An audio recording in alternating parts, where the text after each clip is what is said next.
BJP नेता आशीष सूद का कहना है कि उनकी पार्टी सबका साथ सबके विकास पर भरोसा करती है, भेदभाव की राजनीति नहीं करती।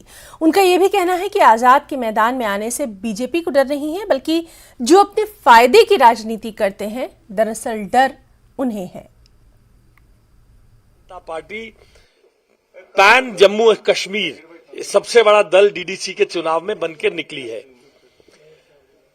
लोकसभा में हम नहीं जीते, विधानसभा में हम नहीं जीते, फिर भी चाहे कश्मीर हो, चाहे पुंछ हो, चाहे जम्मू के हिस्से हो, हर जगह पर गरीब मां की रसोई में गैस का सिलेंडर पहुंचाने में कोई भेदभाव नहीं हुआ है।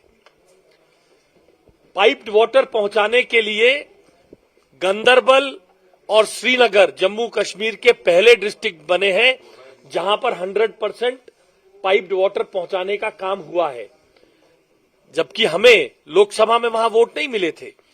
तो मोदी जी जब सबका साथ सबका विकास और सबका विश्वास कहते हैं, तो उसका अर्थ यह है कि हम देश के हर आदमी के लिए, देश के हर मजहब को फॉलो करने वाले के लिए, देश की हर व्यक्ति के लिए जो भारत माता को अपना देश मानता है, उसकी सेवा के लिए काम करेंगे, बिना किसी वोट और बिना किसी राजनीतिक भेदभाव के। देखिए, हमें किसी से डर नहीं है।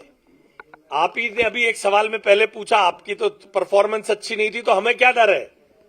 डर उन लोगों को है जो हमारे बढ़ोतरी देखकर डर रहे हैं। मैंने आपसे बताया ना, जनता अब जान गई है कैसे 370 के नाम पर हमारे ओबीसी स्टेटस को छीना गया।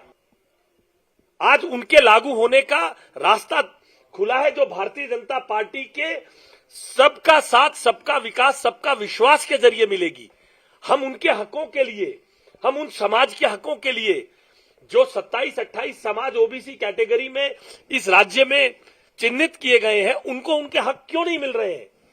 कश्मीर में रहने के बाद वो हक जो नहीं दे रहे हैं, डर उनको है। और रही बात आजाद साहब की, आजाद साहब ने जिंदगी में कभी भारतीय जनता पार्टी पे फूलों की वर्षा नहीं की है, इसलिए वो जो कर रहे हैं वो उनका काम है।